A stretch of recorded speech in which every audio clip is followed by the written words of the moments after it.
Hey, thanks for joining us. This is Calling All Cupids, where you play matchmaker. We all have those friends and relatives who have been on and off the dating apps with no luck. We're Sue and Tamar, and we're trying something different. We're not matchmakers, although Tamar did set me up with my husband. Every episode, we present someone looking for love, a love seeker. We chat with them and those close to them. This is where you come in. You're our Cupids. If you have someone you know who is a catch and you think would be a good fit for our love seeker, reach out and let's see if we can make a love connection. Hi, everyone. Tamar here. In today's episode, our love seeker will be Dave. Dave is a friend of Sue's. He is a 58-year-old gay man living in Los Angeles. He is handsome and successful, and if you want to see his photo, check out our website, callingallcupids.com. If there's one thing you should know about Dave, know this. Sue is stuck in LA with COVID, as you will hear in a little bit. And Dave went to pick her up from her hotel and take her back to his place so that he could take care of her himself. If that's not a mensch, I don't know what is. And for those who don't know, mensch in Yiddish means good guy. We're also going to hear a little bit of an update on MJ, who was our love seeker in the previous episode, and you're not going to want to miss this update, so stay tuned for that. Before we get to all that, we're going to do a brief check-in with Sue. Hey, Susie Q. Hey, Tamar. So I can hear your voice. You are sick? I have COVID. Have you heard of it? You're getting the double whammy. Not only do you have cancer twice, you got cancer twice, but now you have COVID. How many times have you had COVID? I think this is my second time with COVID. And to be Okay. honest, I feel okay. Like I had one horrible day. Um, but it, you know, but Hence your voice is a little hoarse. and I think my cancer treatment, even though right now I'm in between treatment, which we can talk about, I mean my immunity must just be shot. Right, right. I imagine. So, Phil, I'm sure everybody wants to know a little bit where you are with your cancer treatment. What's happening? Okay, so I really feel healthy other than the COVID. Um, I went through, the chemo, but And then you had a double and mastectomy. then I had surgery where I had a double mastectomy and I had all of the lymph nodes removed from my right underarm. Okay. And are you recovered from that? Well, yes. I mean, then I had radiation. So um I'm mostly recovered.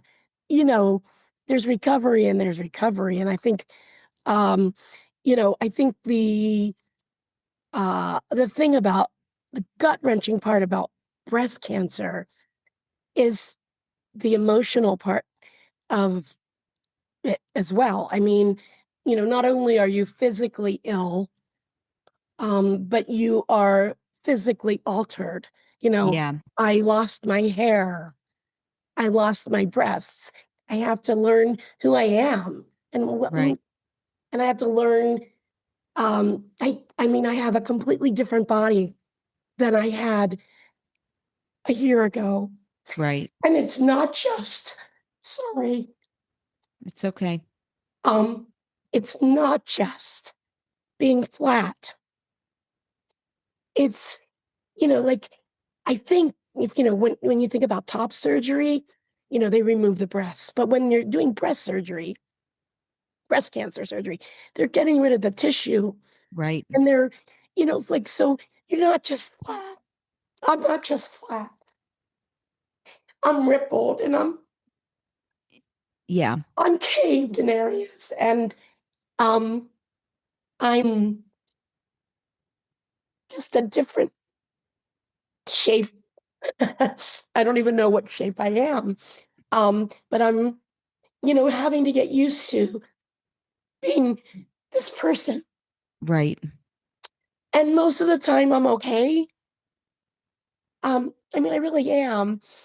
And like, um, I don't mind being flat. The craziest thing is you still get boob sweat without boobs. I don't know what the fuck a sweat is. There's something going on. Isn't It that just weird? doesn't seem fair, does it? Oh my God. Um, anyway, um, I'm really excited because my hair is growing back. Look how long I my, can see it. It looks amazing. I You've mean, got you've got a little bit of the Cruella de Vil going on, like it's white in spots and it black in spots. it's not, it can't even be an eighth of an inch, right? But Right. it's like it feels so long, and Yeah. I think it looks good. it's really wild because have I had very long curly hair. It was Right. kind of my signature thing. So I thought, and it was a lot, really hard, almost harder than losing my breasts in some ways. Yeah. And boy, I've embraced the hair loss. I Yeah. love being bald, man. It is I think it looks great on you. I it do. it is so empowering. Amazing. I feel like so tough with it. Yeah. So just to recap, so then you did the double mastectomy and then you did radiation Right. And and then, then now you have to do more right. chemo. So unfortunately, after all of that, the hope was that I would get onto some kind of maintenance pill and be done with infusions and chemo and get back to life. And that's not the case. They're gonna put me through another 13 rounds of chemo, um, which I will start in the middle of August, so very soon. That sucks. And that sucks, but I love my doctor. I trust my doctor. He's gonna do as much as he can to mitigate the side effects. It should not do anything to my hair, which is really my most important thing. Because I'm going to keep it short, but I Okay. don't want it to fall out again. Right. As I say, I like being bald. I like being this bald, not, Right. Like a buzz cut. You yeah, like the buzz I cut. do. Yeah. Um, and I mean, I don't, I can't even imagine what it'll be like to grow my hair out. So, Right. yeah. Right. Anyway, So, in a minute, I want you to tell us more about Dave, but let's give everybody an update on MJ, which is super exciting. well, that's the most exciting. So we aired one episode, and to be completely honest, I think we were like, let's put it out there, but we didn't expect anything to happen super fast, but it did happen super fast. We were cautiously optimistic. Both of us are crazy optimists in some ways and think, right? Don't you think I don't think I'm a big I think yeah, you're not. I I'm am. kind of pessimistic, but then I'm always pleasantly surprised. And I'm always optimistic and often disappointed. Michael's always saying, why do you get your hopes up? I'm like, that's how I live. That's where I go. It doesn't hurt any more or less if my hopes were high. Yeah, that's so funny. We aired the episode, and we did have somebody who is a neighbor of mine. So let's just hear from my neighbor, Martha, about how she found MJ a catch. My name is Martha. I live in the same neighborhood as Tamar, and I heard her talking about her podcast. I thought it was a really great idea, especially since I live in a neighborhood with lots and lots of old people who are looking for someone to have fun with. I was given the actual website. I went to the website, I listened to the podcast, and thought it was such a fantastic idea that I made an announcement at a bocce tournament about the opportunity. What was really interesting was there was a guy in our neighborhood who I just knew was looking for someone to have fun with, and he was at the bocce tournament. As soon as the tournament was over, he came up to me and said, "Hey, Martha, I'd be kind of interested." I couldn't believe it because he's exactly the person that I thought would be right for this individual that was on the website. He looked at the website. I gave him some information. He called Tamar. The next thing we know, he and this individual are now seeing each other. I saw him last night and he had a twinkle in his eye. This is the greatest idea I have ever seen. Way to go, girls. I'm proud of you. Okay, so can you friggin' believe it? Unbelievable. She is just the sweetest. Okay, now let's hear MJ's update. Tamar, Sue, thank you. I had an absolutely delightful afternoon. We explored our common interests. We found lots of interesting things to talk about. And we parted with warm feelings and a plan to meet again. Okay. So that was MJ's little update. Now, admittedly, she's being a little coy and not giving a whole lot of information. And Not the MJ we heard on the episode last week. I know a little restrained. Yes, I like it. I think she's being protective. She is. And I think I think when we started this, we had this idea that we would put the whole process out there. And I think we're realizing that we're dealing with real people and we want to make real connections. And we're not in this to really invade their privacy or embarrass people. So we're kind of taking a little bit of a backseat at the moment and seeing what happens. But let's just say we are unbelievably excited. I mean, right out of the gate. And there was more interest in MJ. We had a few people who wanted to meet her and several people who reached out and said they might have somebody and they need to do a little work on that. So this is exactly what we had hoped. I mean, people are out there networking, being cupids, and making this happen.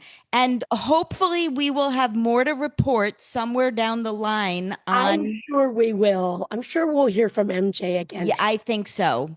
But for now, we're giving them a little space to Absolutely. They figure it deserve out. some privacy. Interestingly, you live in Asheville, which is where this is all taking place. Right. What's going to be really interesting is that our love seekers are from all over. Right. And in fact, in places that we don't have networks. Right. And this is where we really are relying on listeners. What we need is the word to spread and people to tap into their networks in other places. So, for instance, when we start talking about our next love seeker, my friend Dave. I see what you did there. He lives in LA, where, neither of us live. We both have some connections in LA. Right. But not enough to have found him a partner yet.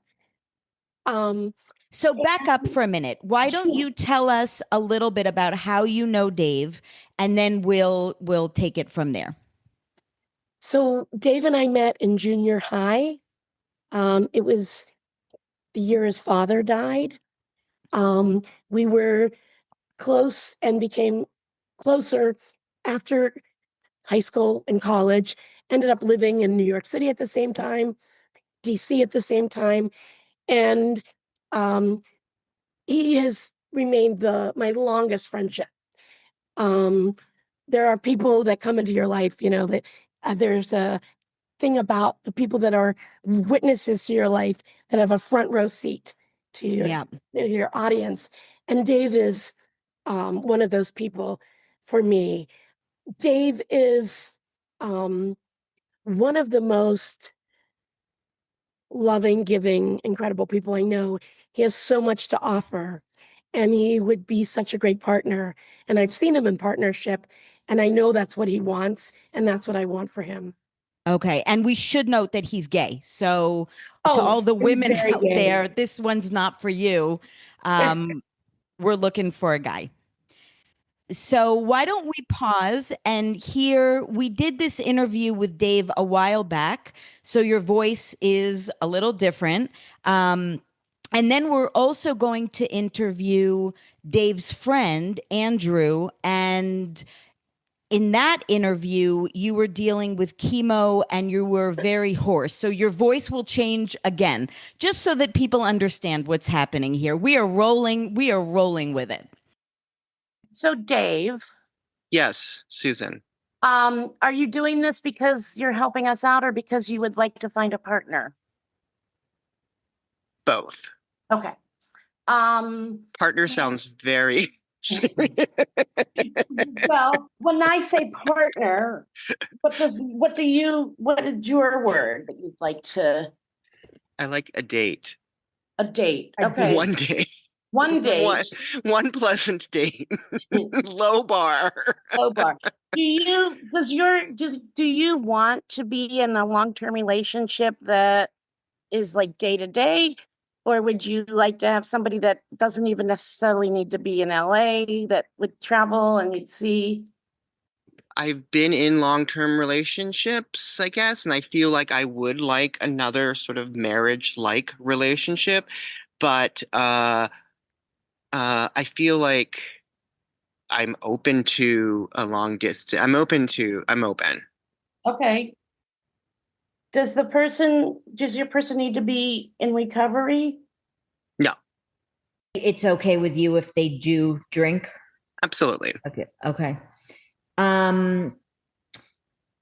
So what do you think? I mean, clearly you know how to do relationships if you've been in a lot of the people we're dealing with haven't been in, well, that's not true. Most of them, I guess, have, but Interesting. not all of them have really been in successful long-term relationships.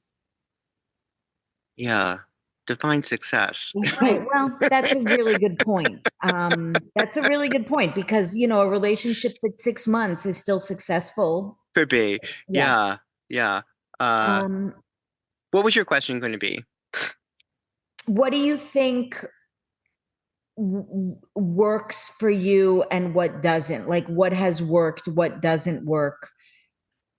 I think the downfall of my long-term relationship was just poor communication. I think, I have learned a tremendous amount since then. I think my partner, um, probably didn't have as much interest in communicating because he was kind of fine. I think I did, but was too afraid to.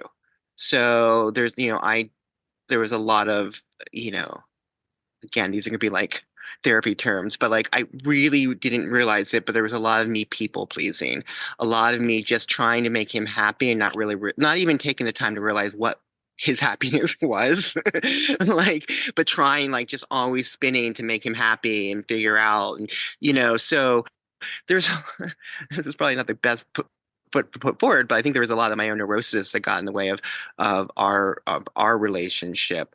But so I think communication.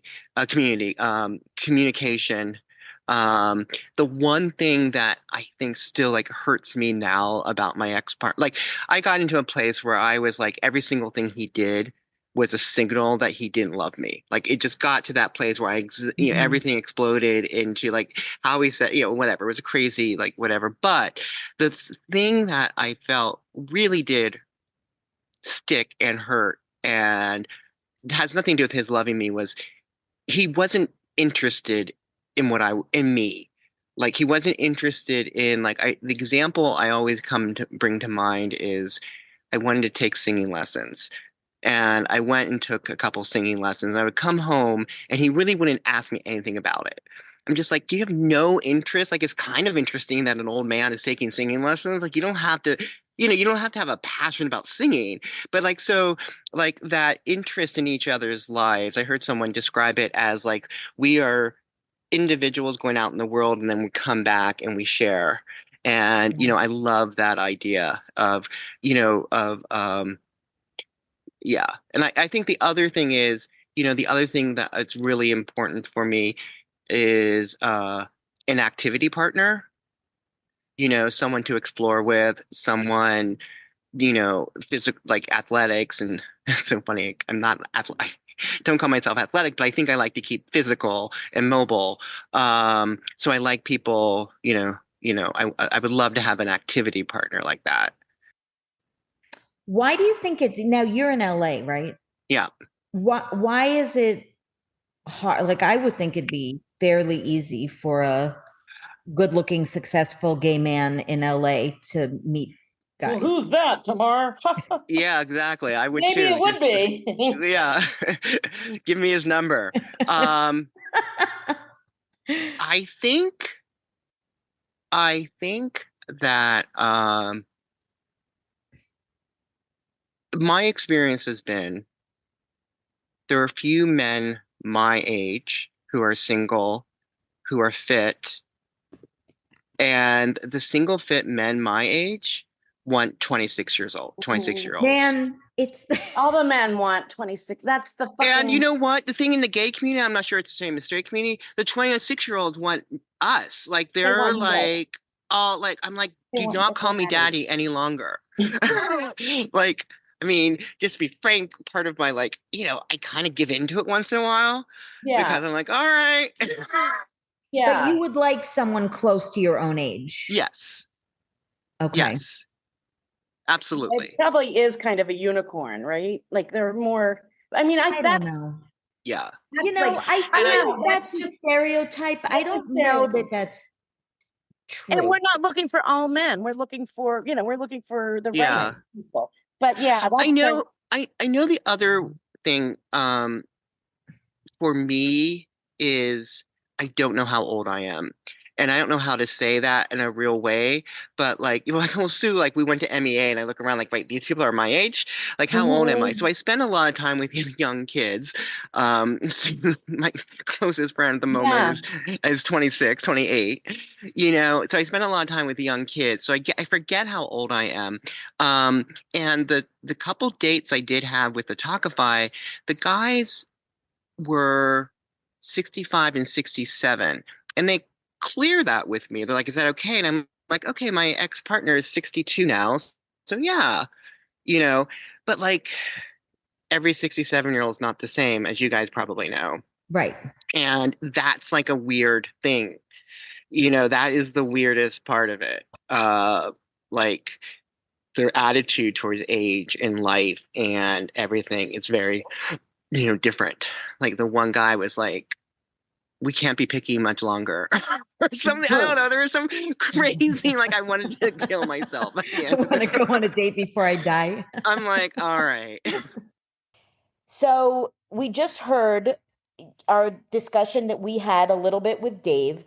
To point out a few things that we didn't include because we only took a snippet of our discussion with him, but some of the things he noted that are deal breakers. A smoker would be a deal breaker. Drinking cannot be a huge part of his partner's life. He doesn't mind if they drink, but he's sober, right? Yes, he's in recovery. And he doesn't mind somebody who's a casual drinker, social drinker. He doesn't want somebody that drinking is the main event for them. Would not work. Okay. And then we talked a little about monogamy. He said he was somewhat flexible around that and maybe open to a monogamish Dan relationship. Savage would like that. We should, like, that's his word. Yeah. Trademark Dan Savage. And, maybe a committed open relationship, Yes. I think would be okay. And he also noted, this surprised me a little, but that he wouldn't really be interested in somebody who's like a committed atheist. He is spiritual. He's spiritual. Yeah. And he wants somebody, like you said, who's a seeker, who is sort of open to that. I think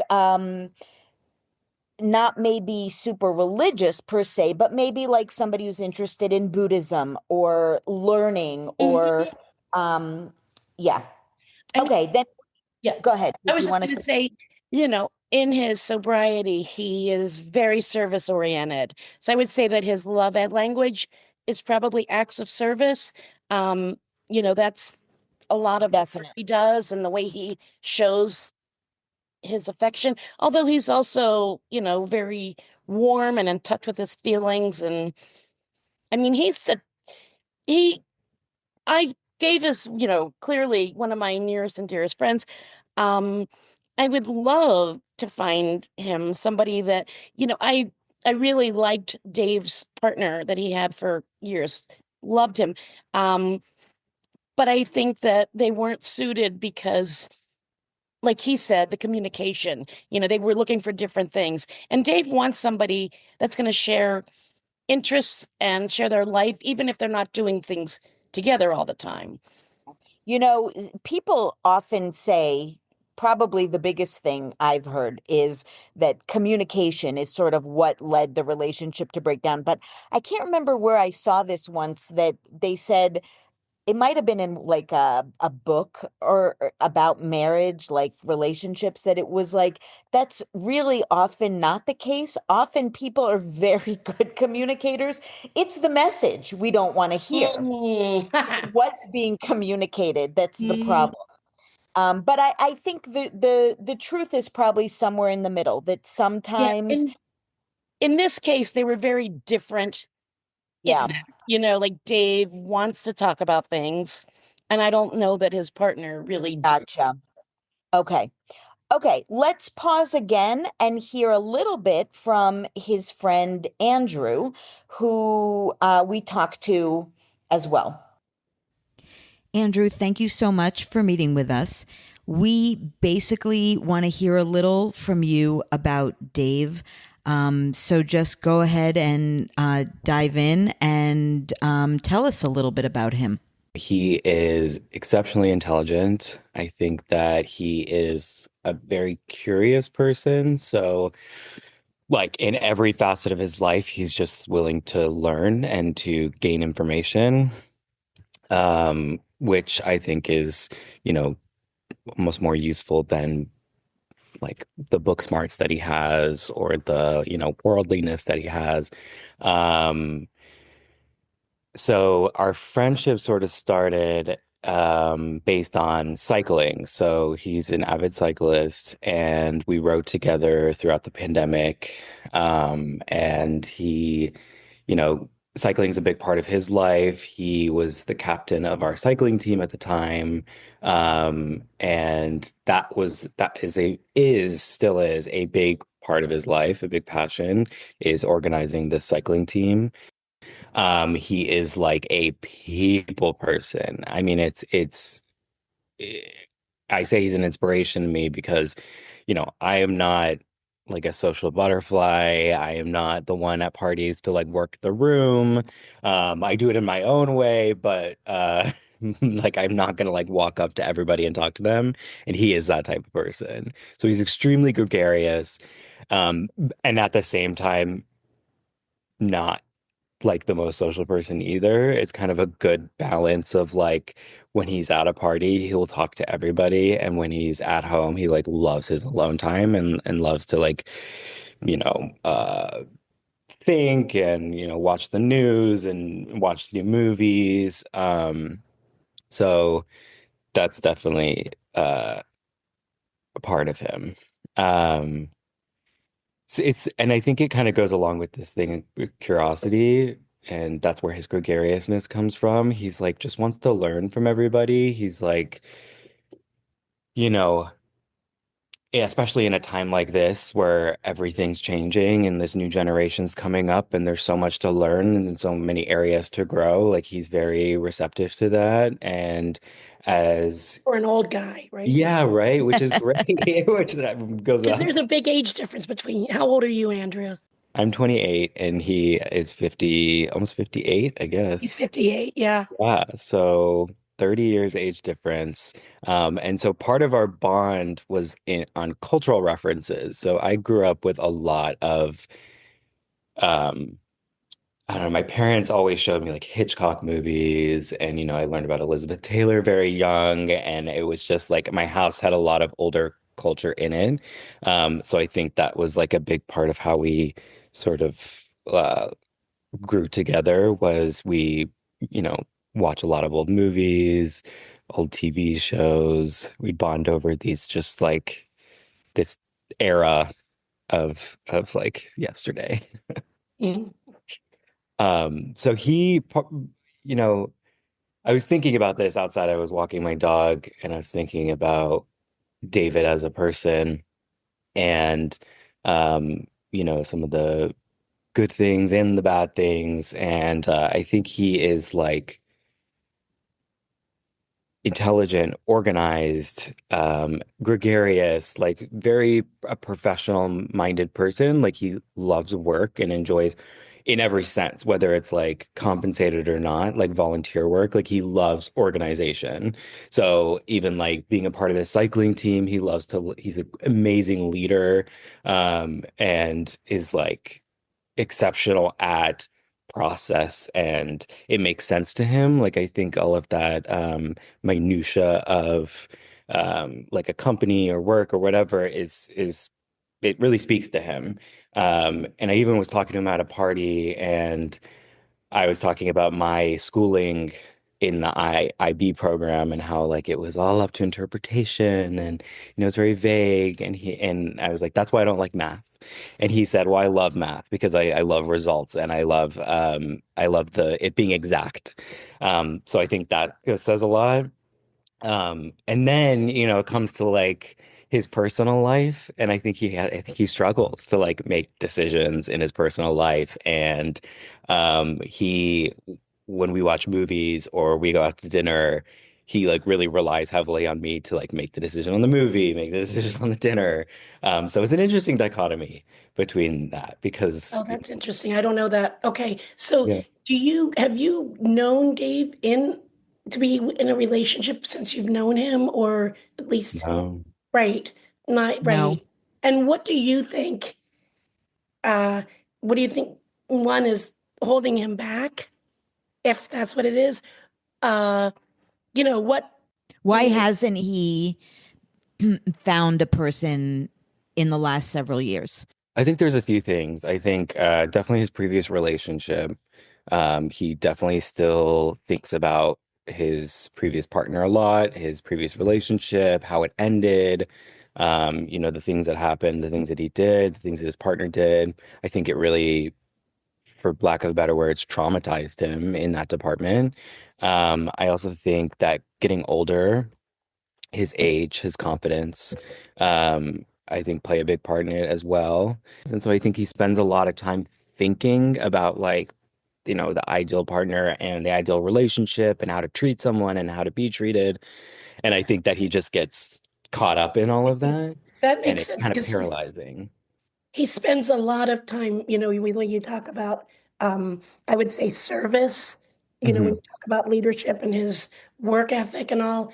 Um, and you're right, he spends like hours every day working on himself. And right, Yeah. Dave has a lot of, like me, it takes a village to keep me running. We have lots of people that, this therapist, this modality, right? He's always studying and very cerebral. Yeah. I also think, like you're saying, being a gay man aging in LA can't be the easiest thing. You know, what a weird world. But um, okay. Okay, Andrew, one last question. If you could pick a celebrity, kind of like a celebrity crush for Dave, who would it be? I know who I would pick. Who would you pick? Levy, what's his name? Um, Schitt's Creek. Dan Levy. Dan Oh, Levy. Well, we would pick Dan Am I- Levy for anyone. I would. Pretty much. But Dan or Eugene? would Dan Huh? Levy be a kind of good in your mind from what our perception of Should we Dan put it Levy out is? to the universe that we're looking for Dan Levy? We're looking I for a don't know. I would even say more Eugene. Yeah, maybe Oh, you more okay. Eugene. Dan too Like young. definitely like more Okay. crude, more like, Yeah. sarcastic. That is hysterical. Okay. We're back, Sue, after hearing a little bit about what Andrew said. Some of the things that stuck out to me that Andrew said were how intelligent Dave is. Again, that word curious keeps coming up. He also talked about the cycling and how it seems like he views Dave as a mentor. And also, I'm getting the sense that Dave while he wants somebody close to his own age, he wants a youthful 60-year-old. And at the age of 60, 70, I'm noticing it seems like people really split to the old 60-year-olds and the young 60s. Yes, I would agree. And Dave we might have to point out, because he would want me to, and we're the exact same age. He's not 60 yet. He's 58. 58. I'm not saying I know, him. I'm I'm just talking about joking. a partner for Yes, him. I gotcha. But I would agree with that. He is a youthful 58-year-old with so much energy and desire to just keep learning and living and traveling, and he wants somebody that's going to be open to all of that. Right. Cool. Okay. Well, that was it was insightful for me. I have met Dave before, but I didn't remember a lot of these things, or maybe I never knew a lot of these things about him. I'm imagining in my mind, I know Andrew said Eugene Levy, but I don't know. I actually just looked it up. Dan Levy is like, how old is Dan Levy? Early 40s. Early 40s, I think, and Eugene Levy is like late 70s. Yeah, I don't. We want, if anybody out there has a Dan/Eugene Levy in his who's like late 50s, early 60s, hook us up. Yeah, Hit us up. yeah. Hit us up.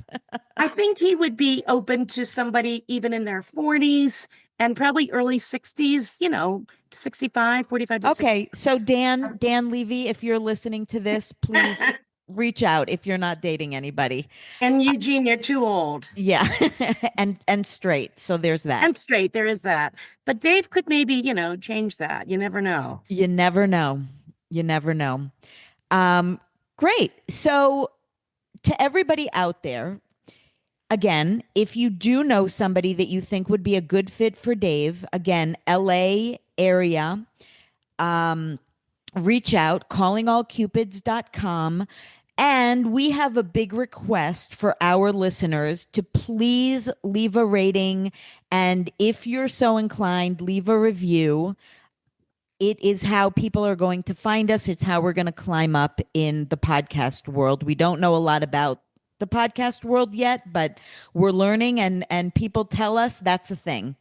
So Right. And I think they also need to follow or subscribe so that they automatically get our coming sessions. Okay. I And don't also know what the difference is between following and I subscribing. think it depends on the podcast app that you listen on.